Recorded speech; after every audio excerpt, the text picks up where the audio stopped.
Hi friends, welcome back to our channel @all-in-one-dolly. Please like, share and subscribe our channel. ఈరోజు మనం వంకాయ ఇగురు చేసుకోబోతున్నామండి. Please అండి bell icon click చేస్తే నా ఫర్దర్ నోటిఫికేషన్స్ మీకు వస్తాయి. ఎక్కడ స్కిప్ చేయకుండా వీడియో మొత్తం చూడండి. వంకాయలు తీసుకుని ఉల్లిపాయలు ఇవన్నీ తీసుకోవాలండి. ముందుగా బాండీ పెట్టుకుని దాని మీద ఆయిల్ పోసుకుంటే అందులోకి హీట్ అవుతూ ఉంటుంది. తర్వాత వచ్చేసి మనం ఆయిల్ హీట్ అయిన తర్వాత కొంచెం జీలకర్ర వేద్దాం. తర్వాత ఉల్లిపాయలు కట్ చేసుకోవాలి. చూపిస్తున్న విధంగా సన్నగా తరుక్కోవాలి ఉల్లిపాయలు కూడా. ప్లీజ్ ఫ్రెండ్స్ సబ్స్క్రైబ్ చేయండి @all-in-one-dolly ఛానల్ని.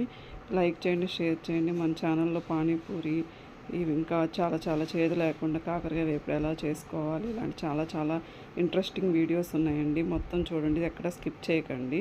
కరివేపాకు కూడా వేసుకొని ఫ్రై అయిన తర్వాత ఉల్లిపాయలు కూడా వేసుకోవాలి. ఉల్లిపాయలు అంతలోకి వేగుతూ ఉంటాయి. తర్వాత మనం వచ్చేసి కొంచెం పసుపు వేసుకుందాము. యాంటీబయాటిక్ కదండి పసుపు. తర్వాత వచ్చేసి మనం వంకాయలను చూపిస్తున్న విధంగా కట్ చేసుకోవాలి.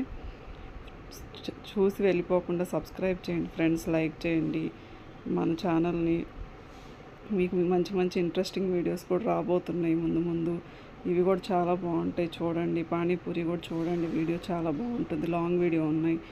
కుకింగ్ వీడియోస్ అని ప్లేలిస్ట్ కూడా ఉంది, చూసి ఓపెన్ చేసుకోండి. తర్వాత వంకాయ ముక్కలు చూపించిన విధంగా కట్ చేసుకోవాలి. కట్ చేసుకుని దాన్ని ఫ్రై చేసుకుని పైన మూత పెట్టేసుకోవాలి. అంతలోకి అవి మగ్గుతూ ఉంటాయి. మధ్యలో కొంచెం వాటర్ పోసుకోవాలి, ఎక్కువ కాకుండా కొద్దిగా పోసుకోవాలి. తర్వాత ఆ వాటర్ పోసుకున్న కాసేపు ఆగిన తర్వాత కొంచెం కారం వేసుకోవాలి. తర్వాత ధనియాల పొడి కూడా వేసుకోండి, చాలా టేస్టీగా ఉంటుంది. ఇంట్లో చేసుకున్న ధనియాల పొడి అనండి, అది కూడా ఎలా చేసుకోవాలి మీకు నేను చూపిస్తాను మన ఫర్దర్ వీడియోస్లో. ప్లీజ్ ఫ్రెండ్స్ లైక్ చేయండి, షేర్ చేయండి, సబ్స్క్రైబ్ చేయండి @all-in-one-dolly.